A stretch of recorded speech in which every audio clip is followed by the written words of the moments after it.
Today on Exposed, we've already looked at part one of Tucker's wonderful interview with Putin. Today, we're going to try to cover the balance of this interview. Fantastic interview, some great insight into the mind of Putin.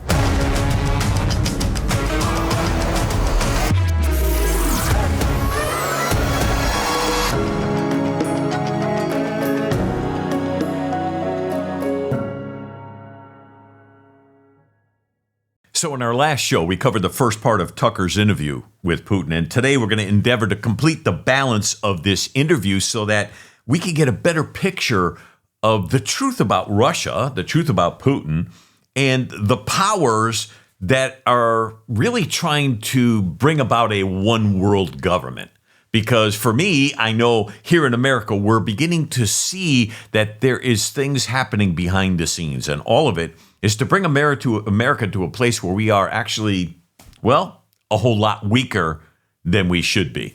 Because we should be and remain the number one government in the world. Pardon my ignorance, what is denazification? What would that mean?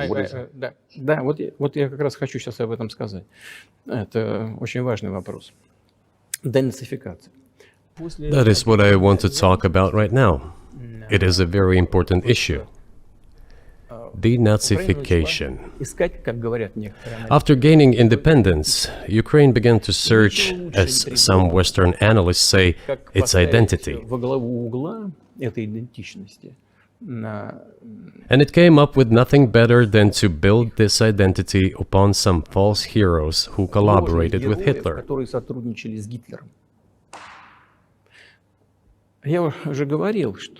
I have already said that in the early 19th century, when the theorists of independence and sovereignty of Ukraine appeared, they assumed that an independent Ukraine should have very good relations with Russia. But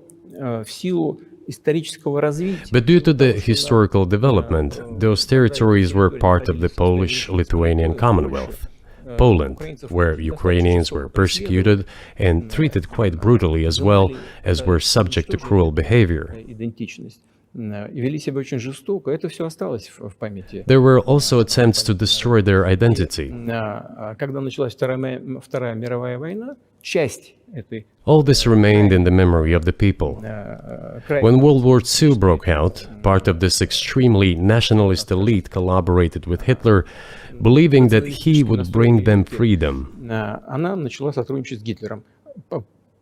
The German troops, even the SS troops, made Hitler's collaborators do the dirtiest work of exterminating the Polish and Jewish population.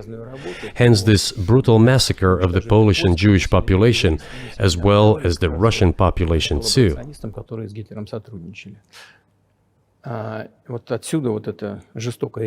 This was led by the persons who are well known, Bandera, Shukevich. It was those people who were made national heroes. That is the problem. And we are constantly told that nationalism and neo-Nazism exist in other countries as well. Yes, they are seedlings, but we uproot them, and other countries fight against them. But Ukraine is not the case. These people have been made into national heroes in Ukraine. Monuments to those people have been erected. They are displayed on flags. Their names are shouted by crowds that walk with torches, as it was in Nazi Germany.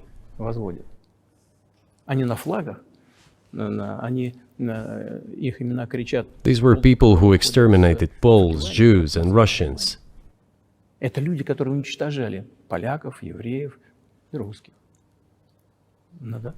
is necessary to stop this practice and prevent the dissemination of this concept. I say that Ukrainians are part of the one Russian people. They say, no, we are a separate people. Okay, fine. If they consider themselves a separate people, they have the right to do so, but not on the basis of Nazism, the Nazi ideology. Probably the most important point for me out of this entire interview, 2 hours plus, that Tucker spent with Putin, was this video, this section that I clipped out.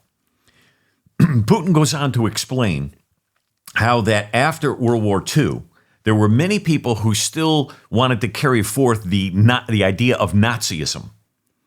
And for him to bring it up, for Putin to bring it up, okay, it wasn't Carlton. I know we opened the video with this clip with him asking the question of what is denazification. And that's because Putin brought it up, that this was something that the Russians felt close to their heart, actually. They wanted to destroy the neo-Nazi movement. What is it that they're always calling Trump here in America? They're always trying to label him as a Nazi. They're always trying to label him something. You have to understand what's happening here. Putin is actually stating very clearly that Ukraine and the Ukrainian government really wants to go down the pathway of Nazism and the Nazi ideology. Now that should spark something in your mind right now and go, wait a minute. How could that possibly be? Why are we supporting this? Why are we supporting Ukraine? That's right. Why are we supporting Ukraine? Well, we know it's about the money. Do we really care about their ideals for Nazification? I don't think we do. That should strike fear in your heart. It does in mine. He was telling the truth because he mentioned somebody by the name of Bandera, Bandera. Bandera, one of the leaders of Ukraine and Ukrainian movement, basically to become separatists from Russia. Although many Ukrainians do speak Russian, they consider themselves to be Ukrainians. A lot of the reason behind that and why the Ukrainians were cheering on people like Bandera and this other man, Shekovich, the reason why they do it is because that is the direction in which they're looking to go. They're looking basically for a socialist society. And the neo-Nazi movement was basically looking to provide for their people in such a way that the people really didn't have to do very much and the government would provide. Sound a lot like America? We got a whole generation of people that are looking for the government to basically provide for them. So there's a lot here, okay? And our media is trying to paint the picture as if Trump is a Nazi when in actuality it's our government and our leaders, starting with Obama and continue with Biden, They continue with Biden in order to facilitate the possibility of a Nazi movement in Ukraine? Amazing. Let's go to this next clip. Here it is. You just asked a question about neo-Nazism and denazification. Look, the president of Ukraine visited Canada. The story is well known, but being silenced in the Western countries. The Canadian Parliament introduced a man who, as the Speaker of the Parliament said, fought against the Russians during the World War II. Well, who fought against the Russians during the World War II? Hitler and his accomplices. It turned out that this man served in the SS troops. He personally killed Russians, Poles, and Jews. The SS troops consisted of Ukrainian nationalists who did this dirty work. The president of Ukraine stood up with the entire Parliament of Canada and applauded this man. How can this be imagined? The president of Ukraine himself, by the way, is a Jew by nationality. Do you understand what Putin just said there? He gave us a history lesson that many of us maybe have not, and I didn't catch this either because I do remember when it happened. The president of Ukraine visited Canada, and the story is well known, but many of us didn't catch it because we didn't go deeper and really listen to what was being said that day when he addressed the Canadian Parliament. But Hitler and his accomplices are the ones that really were people who committed atrocities, killing Jews, killing Poles, and killing Russians. And one of the leaders of that movement was the president of Ukraine. He goes to Canada and the parliament claps for him. Now, the guy himself is Jewish by nationality. And it's almost mind-boggling to me that here in the West, we didn't catch this. We didn't realize what is actually happening in Ukraine. See, although it's about the money, yes, there's absolutely no doubt about it. But there are other elements at work here to, if you will, tear down America. Hitler's been dead for 80 years. Nazi Germany no longer exists. And so, true. And so I think what you're saying is you want to extinguish or at least control Ukrainian nationalism. But how? How do you do that? You say Hitler has been dead for so many years, 80 years. But his example lives on. People who exterminated Jews, Russians, and Poles are alive. And the president, the current president of today's Ukraine, applauds him in the Canadian Parliament, gives a standing ovation. Can we say that we have completely uprooted this ideology if what we see is happening today? That is what denazification is in our understanding. We have to get rid of those people who maintain this concept and support this practice and try to preserve it. That is what denazification is. So there's the picture of what happened at the parliament that day when this man, who was an accomplice to Hitler, involved in the SS, one of the people who actually was responsible for the death of many Polish people, many Ukrainians, many Russians, many Jews. And yet what happens is the head of Ukraine, the president of Ukraine, stands first and then gets the rest of parliament to stand to applaud this criminal. And we don't call it out. We don't call it out for what it is. Of course, Hitler's been dead for over 80 years. That's absolutely the truth. He no longer exists. But what Putin is saying here actually rings to my heart true, that he doesn't want this ideology to live on. Why would he care if he's just interested in world control or world domination? Why would he care? Hey, you want to do Nazi stuff? Go ahead, do Nazi stuff. He's going to control the world. No. There is a deeper subject here. Maybe most of us don't realize, but Russia actually, a good part of Russia, very, very religious. Orthodoxy, very, very religious. We're going to get into that in a second, but let's go to this next clip. Will there be talks, and why haven't there been talks about resolving the conflict in Ukraine, peace talks? Они были, они дошли до очень высокой стадии согласования позиций, сложно. They have been. They reached a very high stage of coordination of positions in a complex process, but still they were almost finalized. But after we withdrew our troops from Kiev, as I have already said, the other side threw away all these agreements and obeyed the instructions of Western countries, European countries, and the United States to fight Russia to the bitter end.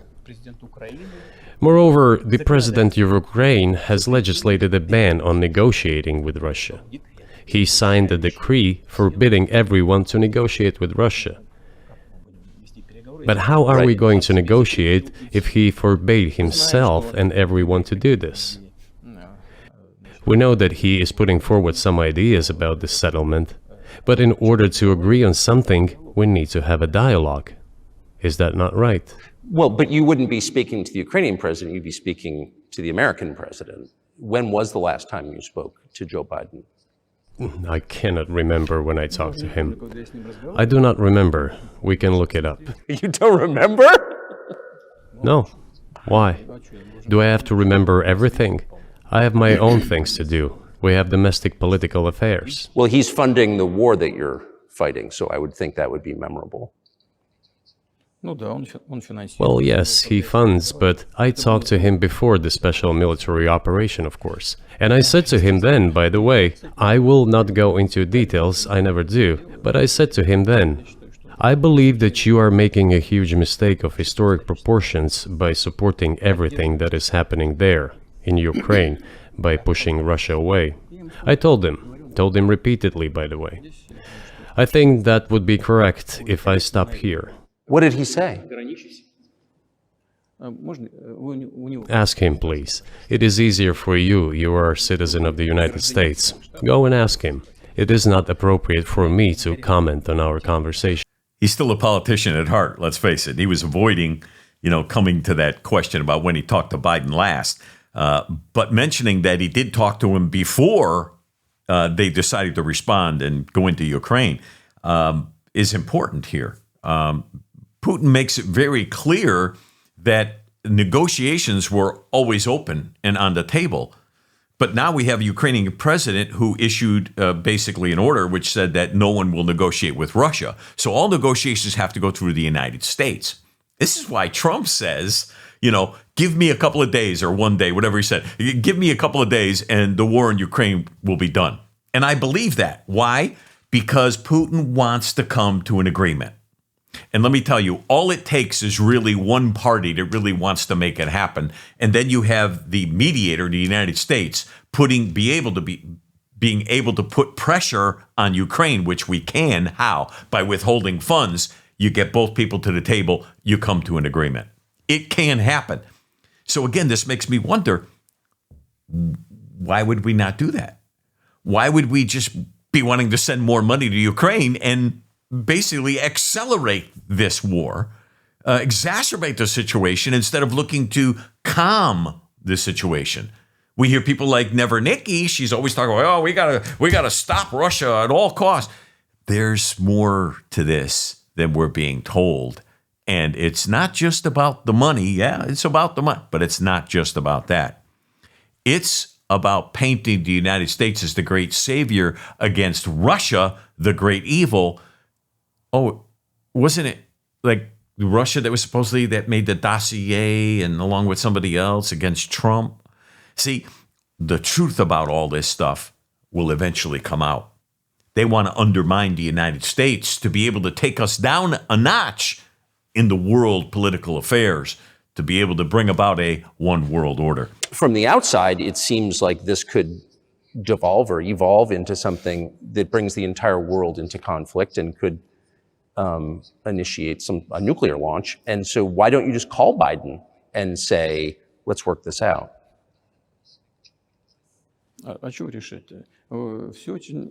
What's there to work out? It's very simple. I repeat, we have contacts through various agencies. I will tell you what we are saying on this matter and what we are conveying to the US leadership. If you really want to stop fighting, you need to stop supplying weapons. It will be over within a few weeks. That's it. If you stop supplying weapons, it'll be over in a couple of weeks. Okay. Now, again, I'm not taking everything he says, 100%. But there's someone willing to make peace. He wants to get this to an end. He's trying to convey to the United States to stop funding the war. Why do you think they're pressuring so much right now our Congress and Senate to be able to keep sending money to Ukraine? All the pressure, using the border, using all these other issues to keep getting money. Why? Because Ukraine is running out of money. And if they run out of money and Russia realizes that the United States is not going to, be the intermediary to try to stop this war, Russia will go in and take it. They'll go in and do whatever it is they need to do it. This can end, and I believe Trump 100%. If we stop supplying weapons, believe me, this war will come to a negotiated, peaceful end where both sides, it'll be a win-win. Tucker goes on and he says, do you think NATO is worried about this becoming a global war or a nuclear conflict? Even Putin recognizes that, that's what the world is talking about. But it's really all about intimidation. See, Putin is basically saying, no one wants a nuclear war. That's an imaginary. It's an imaginary Russian threat because everyone knows perfectly well that it's fake. See, Russia does not want a nuclear war because they know it would be the end of them as well.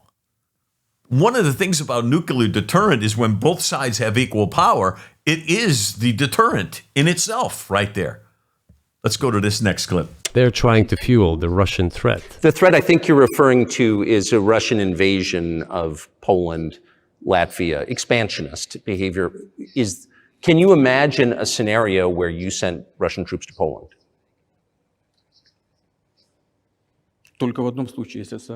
Only in one case, if Poland attacks Russia. Why? Because we have no interest in Poland, Latvia, or anywhere else. Why would we do that? We simply don't have any interest. It's just threat-mongering. Well, the argument, I know you know this, is that, well, he invaded Ukraine, he has territorial aims across the continent, and you're saying unequivocally you don't.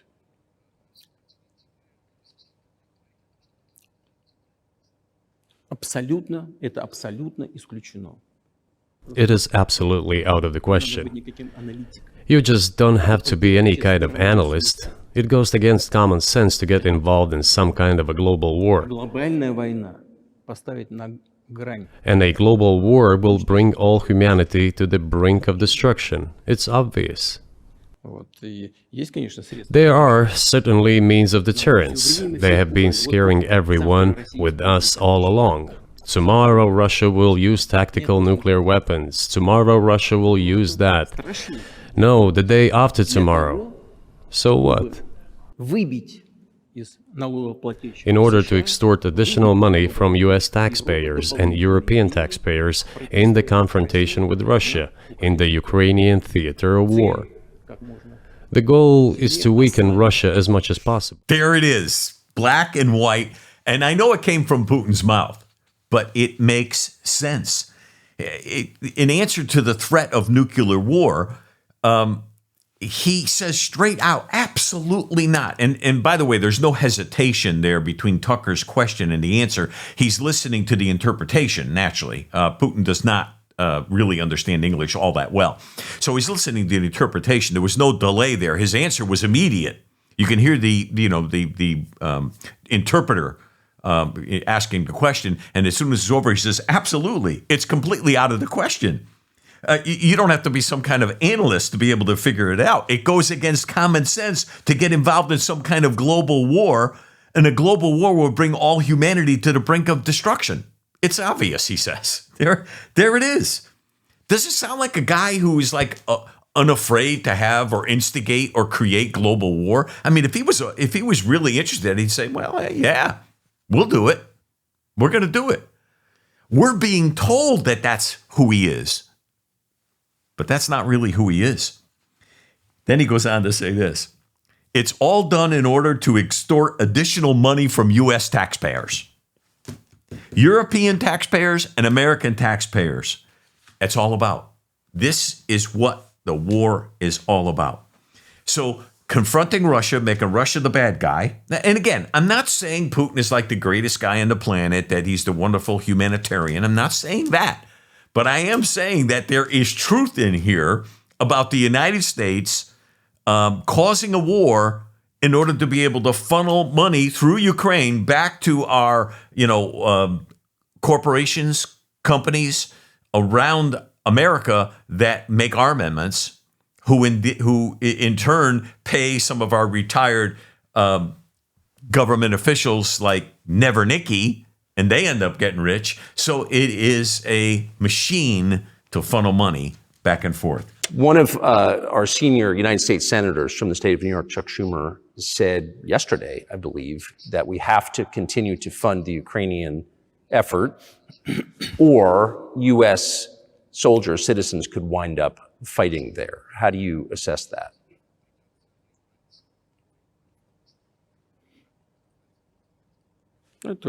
Это провокация.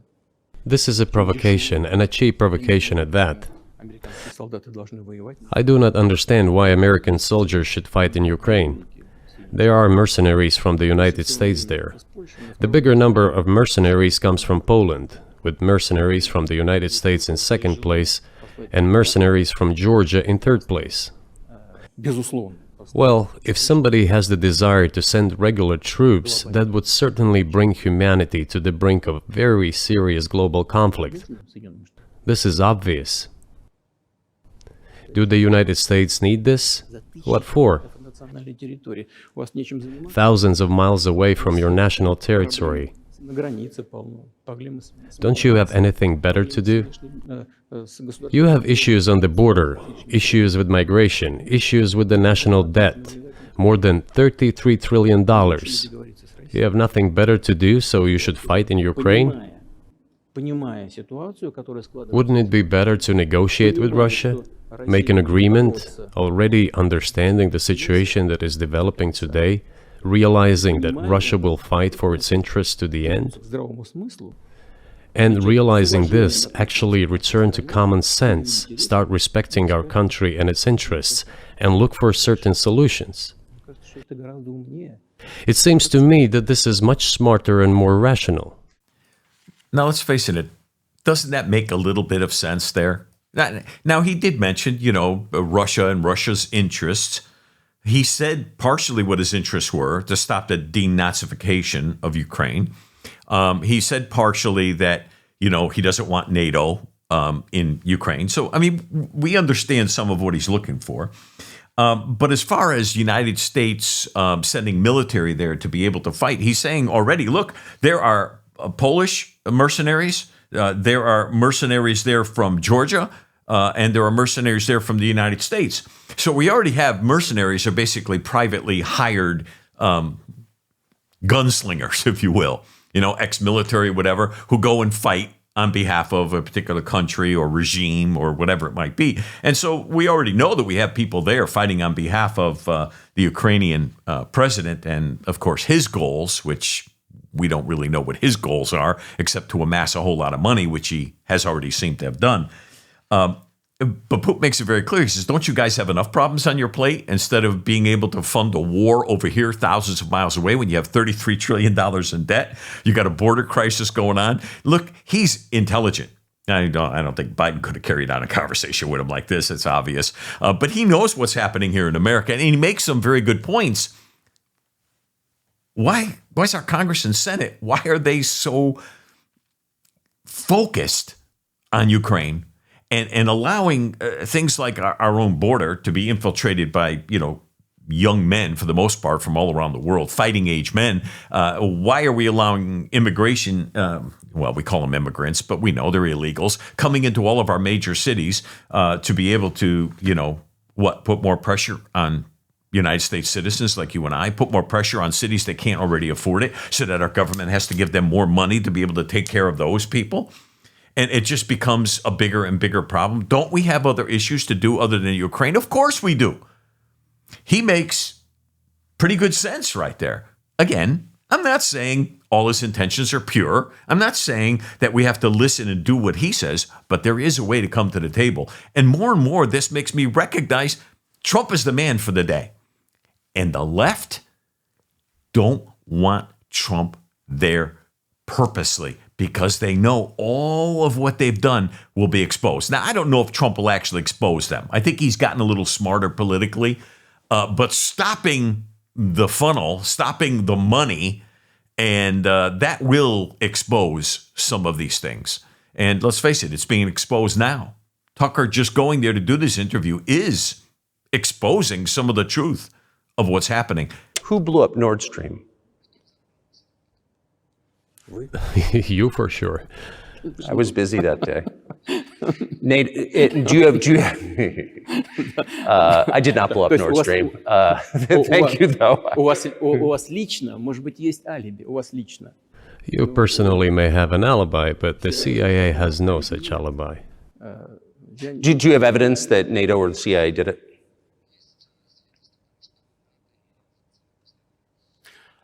Знаете, I won't get into details, but people always say in such cases, look for someone who is interested. But in this case, we should not only look for someone who is interested, but also for someone who has capabilities. Because there may be many people interested, but not all of them are capable of sinking to the bottom of the Baltic Sea and carrying out this explosion. These two components should be connected. Who is interested and who is capable of doing it? But I'm confused. I mean, that's the biggest act of industrial terrorism ever, and it's the largest emission of CO2 in history. Okay, so if you had evidence, and presumably given your security services, your intel services, you would, that NATO, the US, CIA, the West, did this, why wouldn't you present it and win a propaganda victory?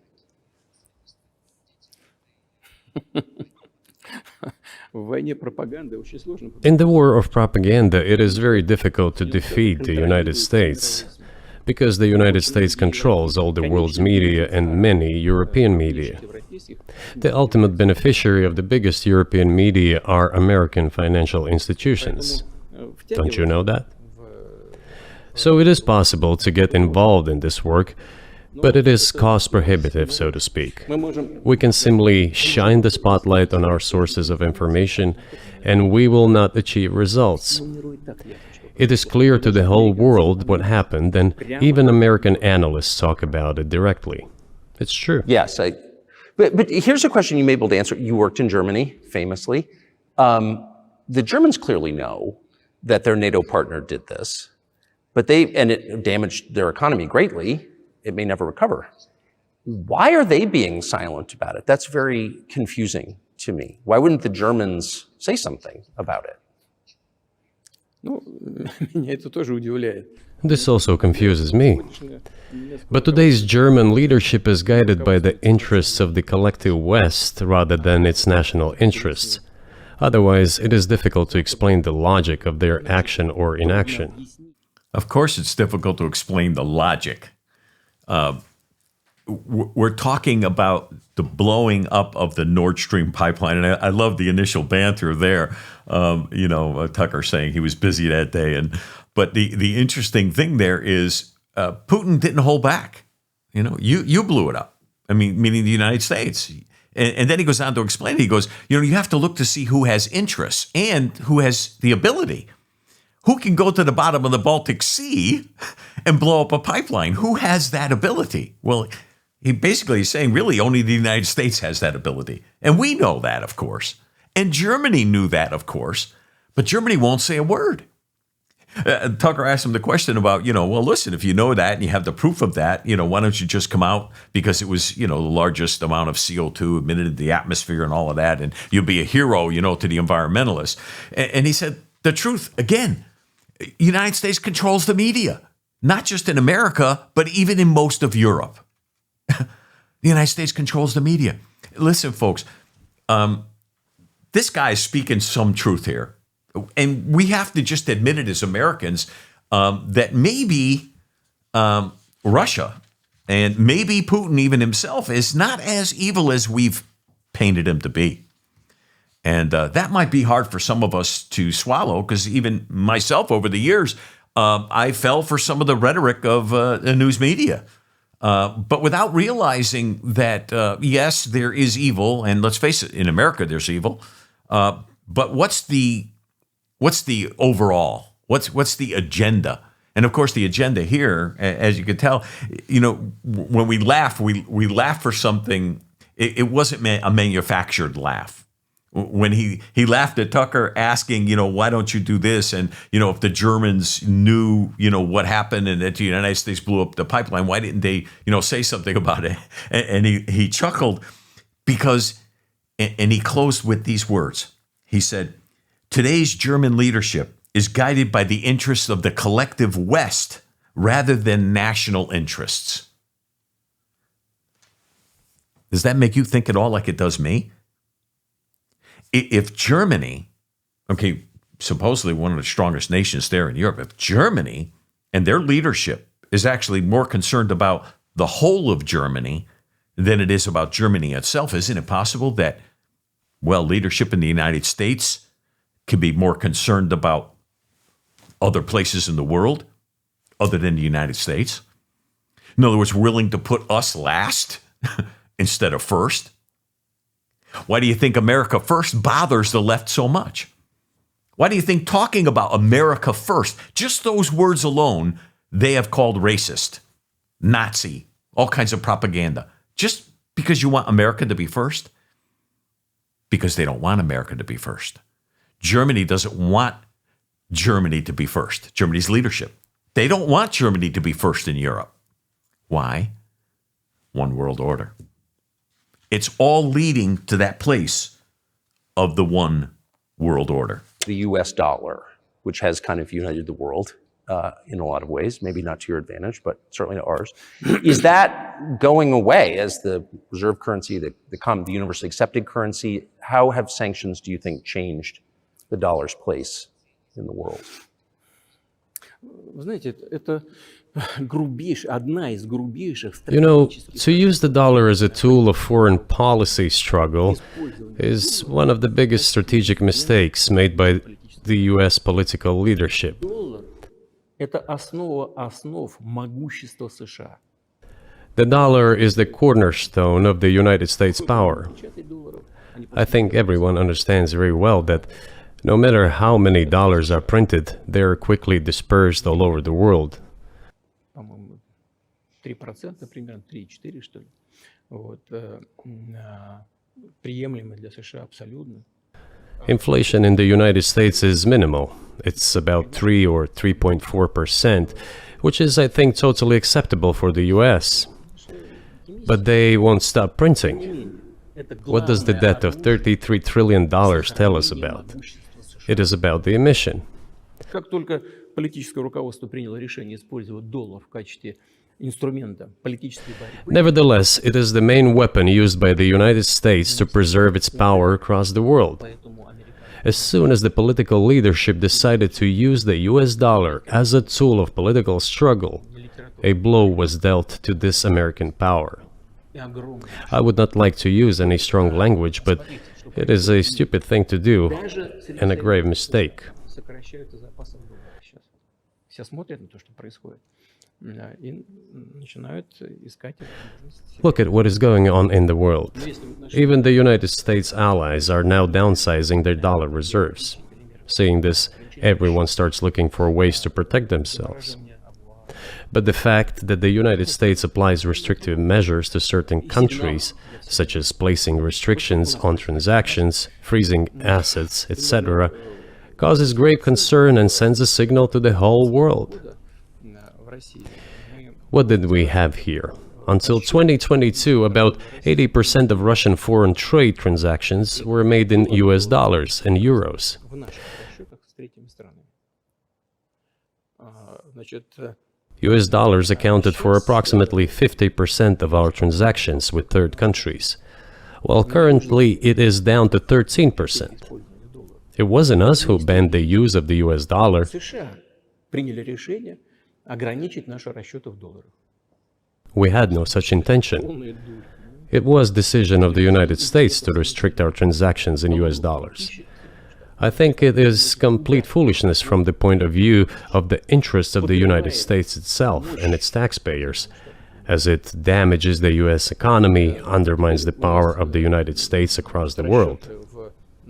By the way, our transactions in yuan accounted for about 3%. Сейчас 34% Today, 34% of our transactions are made in rubles, and about as much, столько же 30. a little over 34% in yuan.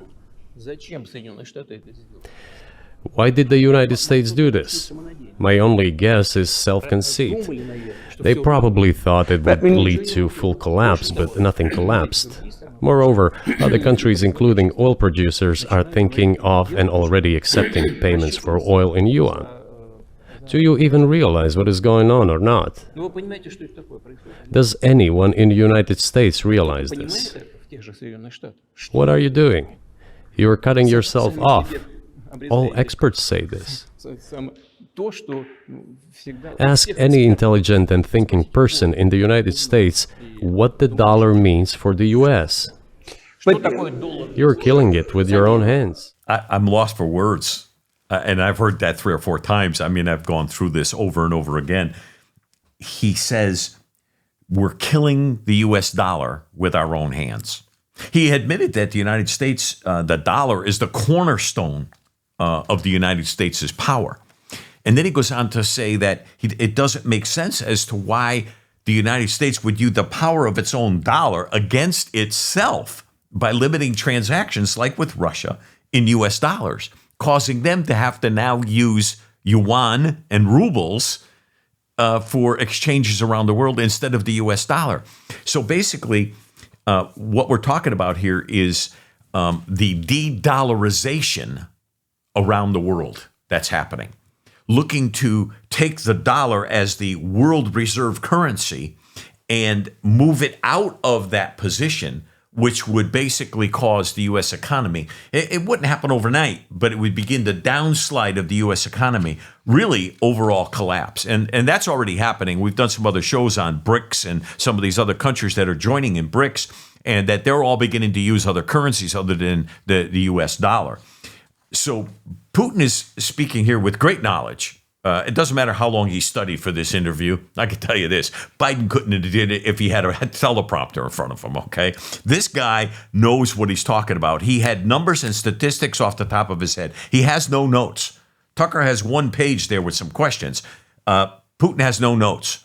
So what we should take away from this is he trying to scare us? Well, how can he scare us? He's giving us facts that are real in numbers as to what is happening to the United States dollar around the world. And even he says it's crazy. In fact, he closed with those same words. What are you doing? You're cutting yourself off.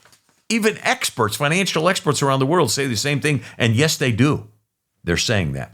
You've described the connection between Russia and Ukraine. You've described Russia itself a couple of times as orthodox. That's central to your understanding of Russia. You've said you're orthodox.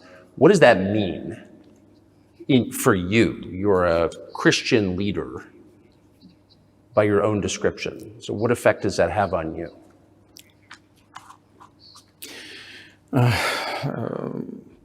You know, as I already mentioned, in 988, Prince Vladimir himself was baptized following the example of his grandmother, Princess Olga. And then he baptized his squad, and then, gradually, over the course of several years, he baptized all the Rus. It was a lengthy process, from pagans to Christians. It took many years. But in the end, this orthodoxy, Eastern Christianity, deeply rooted itself in the consciousness of the Russian people. As for religion in general, you know, it's not about external manifestations. It's not about going to church every day or banging your head on the floor. It is in the heart. And our culture is so human-oriented.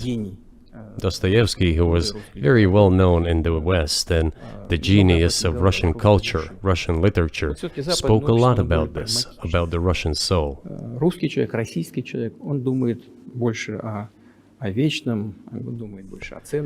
After all, Western society is more pragmatic. Russian people think more about the eternal, about moral values.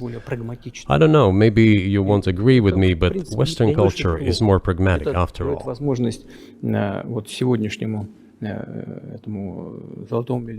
I'm not saying this is bad. It makes it possible for today's golden billion to achieve good success in production, even in science and so on. There's nothing wrong with that. I'm just saying that we kind of look the same, but our minds are built a little bit different. So do you see the supernatural at work as you look out across what's happening in the world now? Do you see God at work? Do you ever think to yourself, these are forces that are not human? No, to be honest, I don't think so. My opinion is that the development of the world community is in accordance with the inherent laws, and those laws are what they are. It's always been this way in the history of mankind. For me personally, probably the most significant part of the interview was this. That's why I'm ending with this, and it really is the end of his interview anyhow. Tucker brings up Christianity and what it means to him personally. He goes into the history and talking about how in 988 Prince Vladimir herself was baptized, and then Princess Olga, and then their squad, and it took many years to be able to convert them from pagans to Christians, and how Eastern Christianity, Eastern Orthodoxy, kind of swept through Russia. And then he says a very significant statement here. He says, after all, Western society is very pragmatic. Russian people think more about the eternal or about moral values. I'm like, you're from Russia? You're the president of Russia. You're talking about moral values. Shouldn't we be talking about moral values? Shouldn't the United States be talking about moral values? Are we expressing moral values to the world around us, or are we expressing warmongering, hatred, anger?